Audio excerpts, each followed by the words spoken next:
Hey guys, welcome back to Statchat Sports. We're here with our weekly Premier League podcast. I've got Tazza with me today. Tazza, 2 weeks of Premier League left, unfortunately, sad times.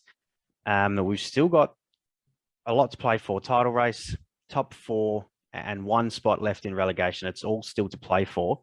But looking at the fixtures this week, a lot of that could be summed up by the end of this weekend.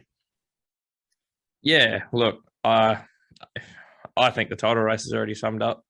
The top four race, there's still plenty to play for, but obviously Arsenal in the box seat, they're ready to capitalise on their situation, and yeah, West Ham and United fighting for the Europa League, Conference League spots. Then I mean United are in the box seat, but West Ham, City coming up this week, but who knows? Plenty to play for. So we'll start, as always, at the top. You mentioned your thoughts there. You think title race is over. Being, of course, Liverpool were the first to drop points with a 1-1 draw to Spurs. A slight redemption this morning after beating Villa 2-1. They currently sit equal points, but obviously City are yet to play. I believe they play tomorrow morning, West Ham. Yeah, look, I know your thoughts. Mm-hmm. Yeah, I'm interested to see what you think because, with the first slip up and, I mean, City are humming. But, yeah, what do you reckon? I'd like to be optimistic and say that it's not yet. Actually, I'll just go back on what I said. They actually City play Wolves. Excuse me, they're not West Ham just yet. There's Wolves. Oh, Wolves? Okay. Wolves away is tomorrow morning. Yep. But I mean, yeah, I'd like to still remain a bit optimistic. Obviously, it was in City's hands before, but it's now firmly in their hands. So now, where before only a point was needed, City basically have to lose for us to be back in with a chance, and then it'll come down to goal difference, basically. So, look, still plenty to play for. I mean, the fact that City demolished Newcastle in the way they did, we had that down as a potential slip up for them. No problems. Just brush that one aside. I'll move on to the next. I don't want to say too early that it's over, but it could be. It definitely could be. Yeah, the odds are in City's favour, and they have to be. They're humming. I mean, there was a demolition against Newcastle. They just coasted, and they could have had so many more. Some of the chances they coughed up, or a few good chances fell to the defenders there in Laporte and Cancelo.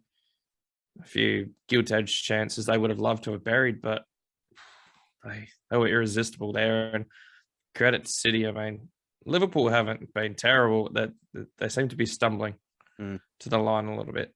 I'm not sure why, but City are the better team right now, and it's for me, it's not even close.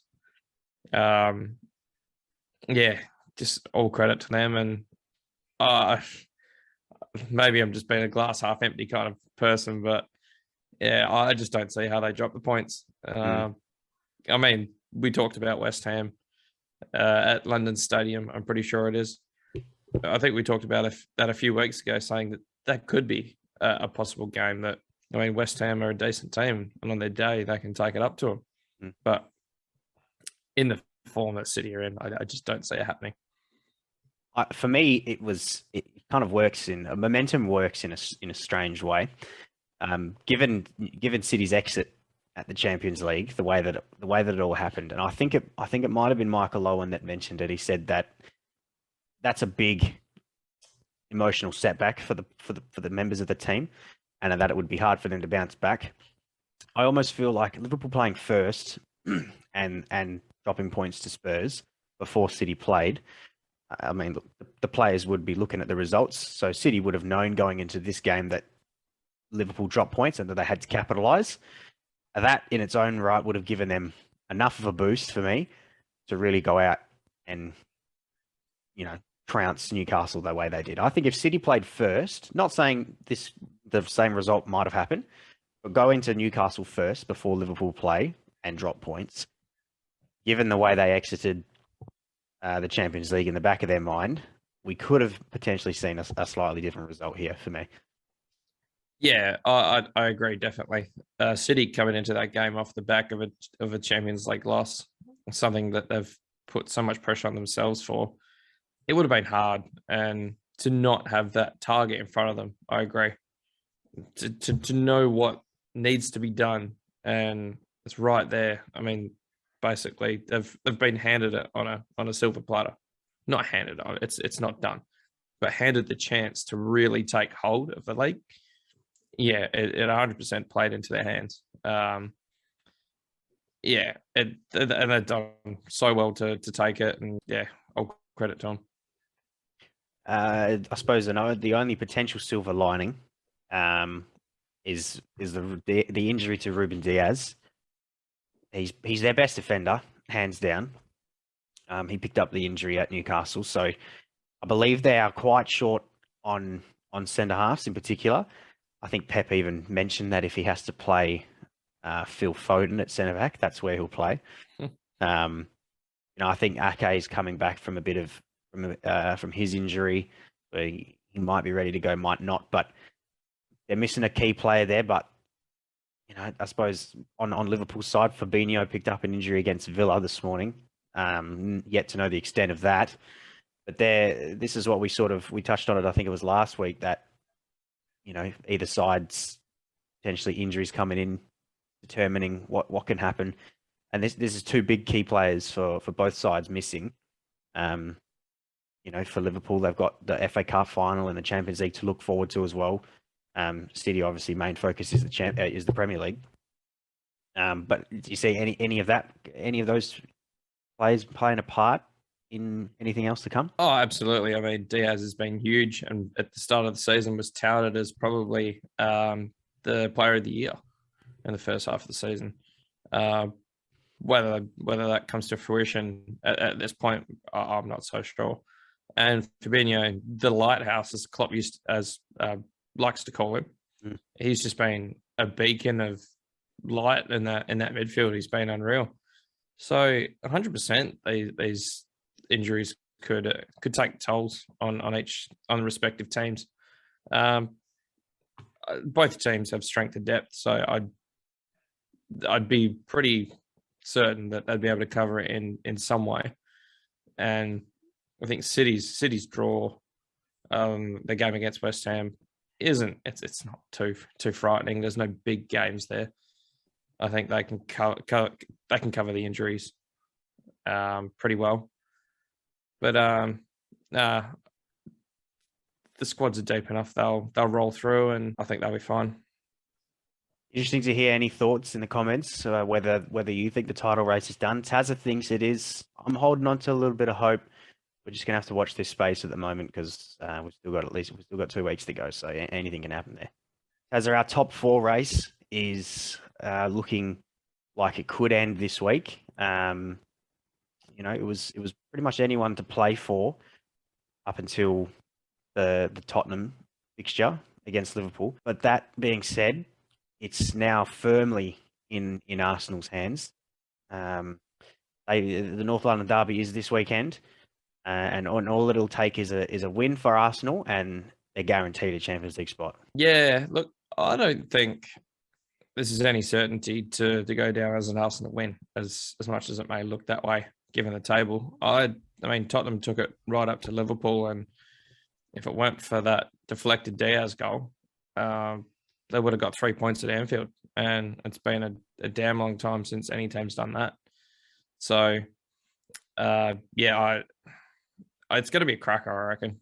These two teams seem to be firming quite well into a real good game towards the end of the season, and a game that's going to decide a lot of things going into next season. I mean, for any of these teams to miss out on Champions League, it's bad. It's real bad for these two. I mean, Tottenham, with their investment in the stadium and the investment in the team, they need to see Champions League football.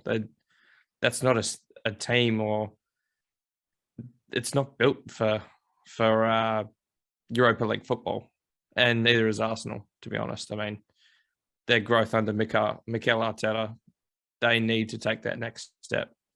they need to get back. They've been mired in a little bit of mediocrity for just a little bit too long. And Arsenal's history, I mean, not a successful history, but the history of constant participation constant participation under Arsene Wenger. They need to get back. That's where the supporters think they belong, and I think they belong there too. So even if Tottenham do lose here, it's not over. Given the fact that Chelsea would need to drop all 3 of their remaining games, and Tottenham would need to win their last 2. So it's a big ask, especially because I believe Chelsea play Leeds tomorrow morning. So what I just said there could be all said and done at that point anyway. Chelsea would only need a win as well to guarantee their spot in the top 4. So look, it's a do or die game for Tottenham, absolutely. I think Arsenal will get it done in the end anyway. Even if they do drop points to Spurs, I think they'll be the ones to see it out anyway. It just agreed. They've just been playing the better football, basically. They've been more consistent throughout the year. Arsenal have. Tottenham have been prone to dropping. I mean, they'll go and put 5 goals behind a team, and then next week they lose to Brighton. I mean, Brighton are sitting top half of the table. That's not putting them out in any way, shape, or form. But it's a different class. And if you want to be a top 4 team, you've got to hit those consistent games. You've got to be. You can afford to drop points against the other big 6, big 4, whatever you want to call it. But the games around everyone else, you need to be hitting. You can't be losing for one. If you're picking up a point or 2 there, whatever, but you want to be winning those, and they haven't done enough of that, and Arsenal have. So that'll leave West Ham and United to play for the final Europa League spot, based on the fact that whoever misses out on the Champions League will obviously finish in that first Europa League spot. Back a few months ago, we had a guest on the podcast, Ralph, a Manchester United fan. He actually picked, at that point, for United to finish in 7th. I can't remember exactly where they were at the point of that video. But can you see them snagging that last Europa League spot, or are they settling for Conference League? Nah. United will get it. Yeah, okay. 100%. If we're talking about United, they're making it. I mean, West Ham have got City to come. Let's not forget that. If they win that, then there's every chance. But the odds would tell you that City are on a roll. I mean, this could work out brilliantly for Liverpool. If West Ham go and do a job against City and United miss out on Europa, I mean, we'd be rubbing our hands together thinking, you bloody beauty. How did that come about? But look, the odds are definitely stacked against that happening. And I think United grabbed the last spot, and West Ham will fall to the Conference League. If you're United, you're definitely not wanting Europa League. I mean, with the squad you've got, not Conference League. You don't want Conference League. With the squad they have, Conference League is not at all where you want to be.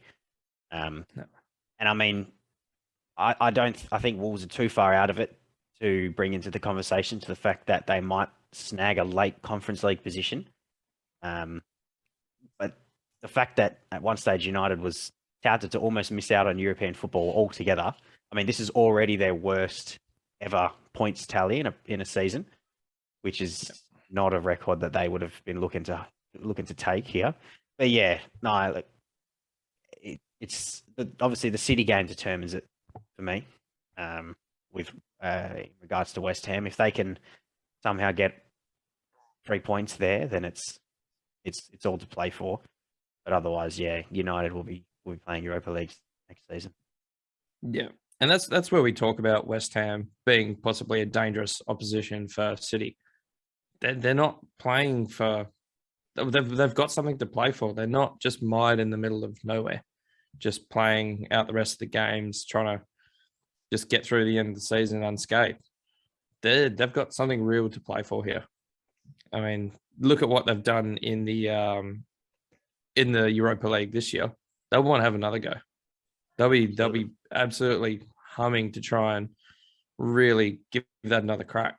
I wouldn't say they were unlucky. They did pretty well to get where they got to make it to the semi-finals, but Firmly beaten by Frankfurt, you know. Yeah, but they want to give that another crack, and they've got the side to do that, and they're going to give it everything they got against City. Tazza, our final third of the table is the relegation. Obviously, Watford and Norwich are both going down. They're finished. Big weekend for Everton, though. They're back out the relegation zone now. A big 2-1 win against Leicester. And it puts now Leeds in the drop zone. They're the ones currently sitting in 18th. Yeah, it sucks to see because I like Leeds, but yeah, Everton, huge win against Leicester. But Leicester have been so disappointing this season. It's hard to watch. I mean, from what they've done, and just I wouldn't say it's a fall from grace because it was never a huge amount of grace under Rodgers, but they were pretty impressive at times under Rodgers. But I mean, give Everton credit. The Mikalenko goal was a nice little finish. I wouldn't say it was a finish. He just put his foot through it and it ended up in there. But I don't know if you watched this game. I don't know if you watched the highlights or anything, but Everton's defending was woeful for Leicester's goal. I saw that. I did see their goal. Just comical stuff. No wonder they're sitting down there. And that, to me, was just an embodied Everton season. I mean, they'll probably find themselves in the Premier League next season. I think they escape after this. But I don't hold any high hopes for what Everton could do next season. If that kind of crap continues, that was, like you said, that was comical. It was terrible. Yeah, they need a big turnaround next year if they do end up staying up. So, I mean, look, yeah, not much more to touch on here. It's still all to play for between the three teams. Still think it'll definitely go down to the final day. So this is more of a watch this space, and we'll continue to cover it as it happens. As of this weekend, brings us another cup final. It's the FA Cup final. Chelsea-Liverpool, repeat of the Carabao Cup final. Of course, Liverpool looking to grab their second trophy out of two. Chelsea just looking to grab their hands on something this year, something to show for their efforts. Have we got a quick fire tip? Have you got any picks here without trying to bring the bias into it? If Liverpool should pick, that's fine. But have you got a pick for the game? Yeah, I think Liverpool get it done. I'm definitely not showing any bias. I'm trying not to show bias today. I don't even think Liverpool Liverpool are will favourites. get the league done. Yeah, so I'd count them out of the league. Such as City's form and such as my admiration for City at the moment. But yeah, with the FA Cup, I think Liverpool just have a little bit too much for Chelsea at the moment. They're not performing all that well. It was a 2-2 draw against Wolves in the league last time out, and they're talking about stumbling. I said that about Liverpool, possibly. Chelsea are stumbling to the end. The fact that third spot was so sewn up early in the season, and they look like they could possibly lose it, they'll still make Champions League, I'm pretty sure. But yeah, it comes at a bad time for them, I think. They're just not really playing very good football, and Liverpool, without playing great football, are playing very much better. Yeah, definitely. Not a lot of time between Chelsea's games as well. Obviously, as mentioned, they play Leicester Leeds in the morning. And yeah, based on Chelsea's form, they can do anything. They could easily lose that game. But I mean, yeah, look, I think Liverpool will get it done too. They just are the better of the two sides. And I mean, given early days in the league, Chelsea were right up there for title challenges. It was a 3-horse race that obviously fell right off its perch. So they were written off of winning the Premier League, knocked out the Champions League by Real Madrid. So there goes that as well. Obviously, they've lost the Carabao Cup final to Liverpool. There's another trophy dropped. So this is their last chance. And given their squad, and given the fact that they are European and World Club Cup champions as well, if they go throughout this whole season without a trophy, that's got to be considered as a massive fail for them. Oh, 100%.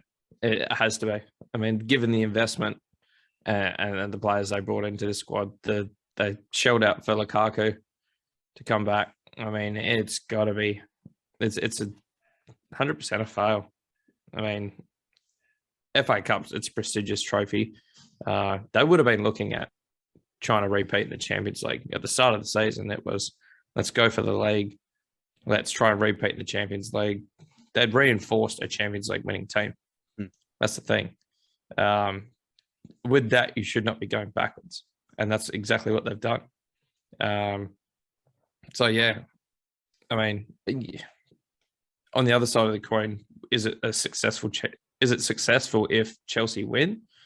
I still don't even think it is. I'm not sure. Given the targets at the start of the season, you'd take. I mean, the FA Cup's a great trophy, and you probably call it a decent season, a small win. Yeah, it's a small win. You're not shouting off the rooftops. Oh, we won the FA Cup. Not like they were when they won the Champions League. But yeah, I mean, given their odds to lose it, yeah, it's been a disappointing season up to this point. I absolutely agree. On Liverpool's side, obviously, the chances of the quadruple, it's been spoken about for a good month, if not longer now. Slipped up in the league, of course. But given the fact that they have, I've got this opportunity for 4 trophies. Let's give up the Premier League. Let's say that that's done. So they've got one in the bag and in 2 finals. If they only end this season winning two finals, or even one, that's got to go down as a disappointing season, given the position that they are in. And I mean, you don't want to win, you don't want to lose finals. That's obvious. But I mean, it's a final. It's one game. The best team on the day wins it. So there's every chance after this fantastic season that Liverpool have had, they'll end the season with only 1 trophy, and that trophy being a Carabao Cup. Yeah, 100% agree. Such as the fine line with football these days, and the fickle nature of supporters, that no one remembers the runners up. No one remembers. Oh yeah, Chelsea beat Man City in the final. It's Chelsea won it in the Champions League. Like, no one cares if you lose. And the fact that they're that close to winning 4 trophies, if you win 1, no one cares about the 3 you lost. No one says, oh, but they did that. They might care for 6 months, but after that, it's pretty quickly forgotten. And it would be a disaster for Liverpool to come this close and to miss out by just that much. To win 2 trophies, it depends which trophies you're talking about. I mean, if they win the Champions League and obviously the Carabao, you call it a success. Anytime you win, you're the best club in Europe. You chalk it down as a win. Yeah. You win the FA and the Carabao. I think given the 2 primary targets you missed out on, I think you'd call it a fail, given where you are. I mean, if you'd said to Liverpool supporters, you'll have the FA and Carabao, I'm not sure where most would sit. I think you'd be okay, considering we haven't won the FA Cup for so long. And the Carabao, I think it'd be 10 years this year. I think 2012 was when they won it against Cardiff, when it was the Carling Cup. But, yeah, it's such as the fight. They've been so good this season, but it could all unravel so quickly for Liverpool. We're going to end the podcast today with just a little bit of general football news that's happened around the world. We've had a little bit of stuff happen. Probably the biggest is the City signing of Erling Haaland. Look, it was no secret that Haaland was going to be moving on from Dortmund this year, I think. and the names of clubs was thrown around. There are plenty of names. Obviously, the two Spanish giants, a City, of course. I even think Liverpool's been thrown around in there as well. Never did I think it was actually going to happen, but it's landed on City. City have activated his 60 million euro release clause, which is just ridiculous.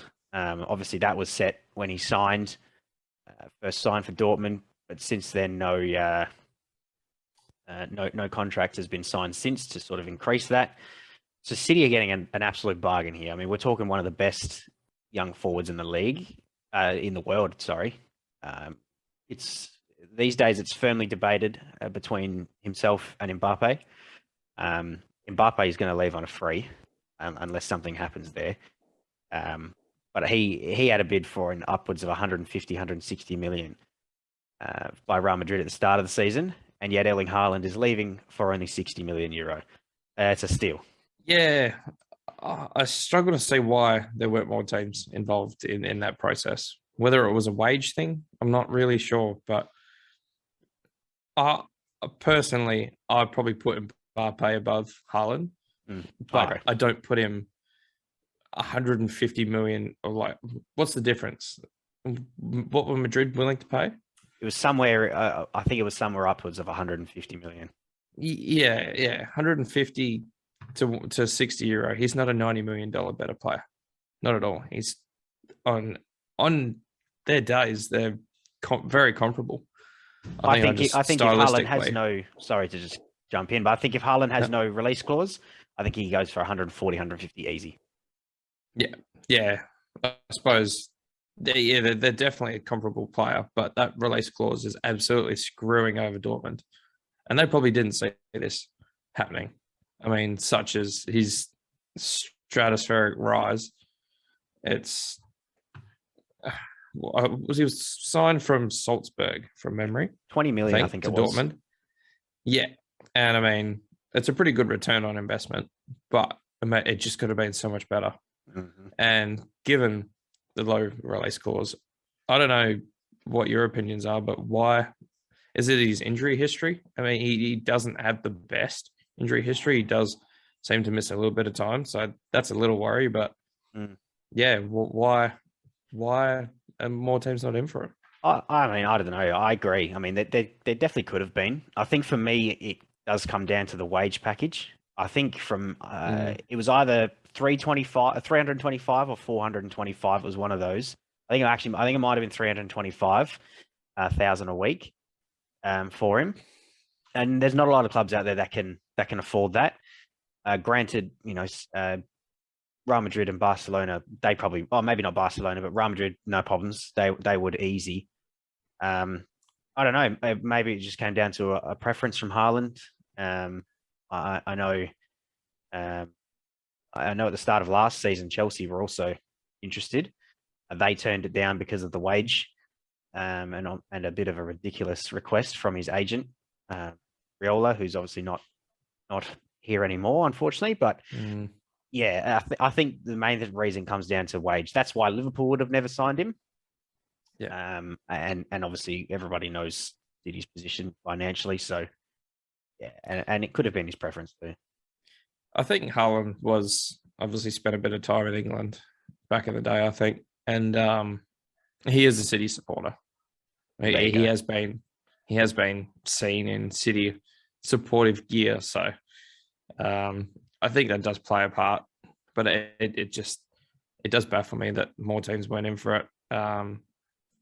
Maybe more teams kick tires, but yeah, I do agree that the wage package would have turned a lot of teams off him, and who is going to pay, even if it is 300 at the lower end of that scale? That's still ridiculous money for a player that's that young. It probably won't blow up in their face, but it's a lot of money to be paying. He is, I think he's got the best Champions League goals per game or goals per minute ratio in history. So, I mean, for City, whose one last hurdle is to win the Champions League, it seems like it seems like a perfect fit, really. Yeah, it's young, bangs in goals and bangs in goals in the competition that they still haven't won. It's a match made in heaven, really. I don't think it's definitely not doom and gloom for Dortmund. Obviously, he's a key figure for them, but they're very good at recruitment over there. They're very good at replacing their big stars. They lost Ousmane Dembele, who had a breakout season for them, and he was replaced by Jadon Sancho, who came in for next to nothing, and of course sold for much higher. Haaland eventually came in as they finally found a replacement for Aubameyang. And we know what's happened there. And they've just signed Karim Adeyemi. I don't know if you know too much about him. But again, one of the ones that's touted to be very, very talented as a young player.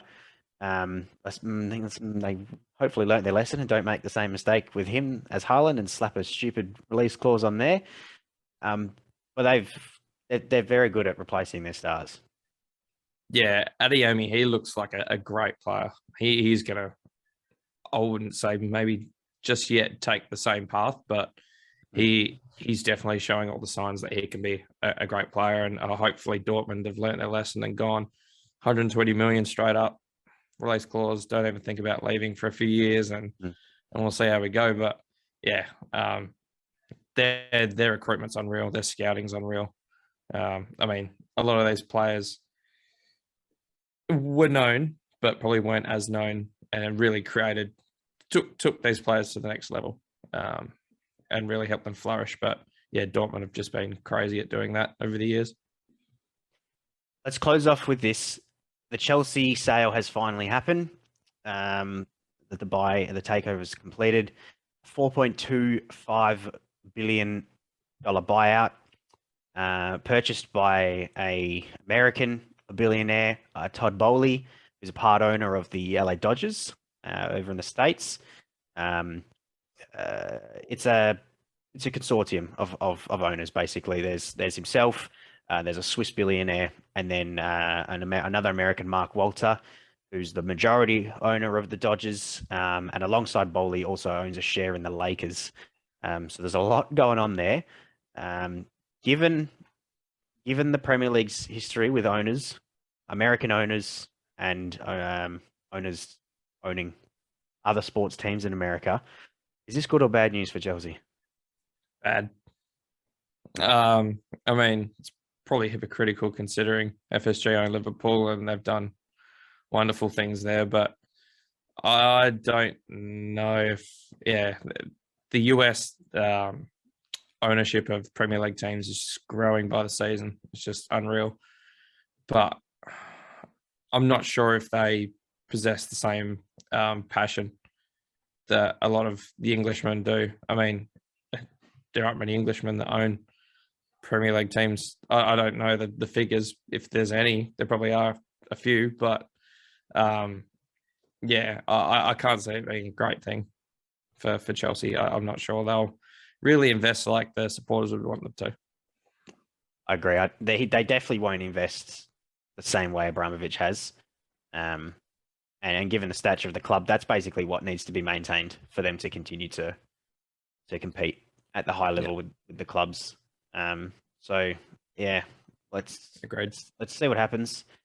Hopefully, for Chelsea's fans' sakes, it doesn't go backwards for them. But if there's any Chelsea fans out there, let us know. I'm keen to hear your thoughts, whether it be biased or not. Whether you think it won't make a difference going forward or not. Look, you can finally put behind you the Abramovich saga and look to move forward. So yeah, keen to hear any thoughts down below. But as we're gonna have to cut it short there, mate. Good episode. 2 more to go from here on. The action only gets better and more interesting. So make sure you're tuning in every week until the end. We love football, the same as all of yous. So stay tuned. Plenty more to go, and we'll see you all next week.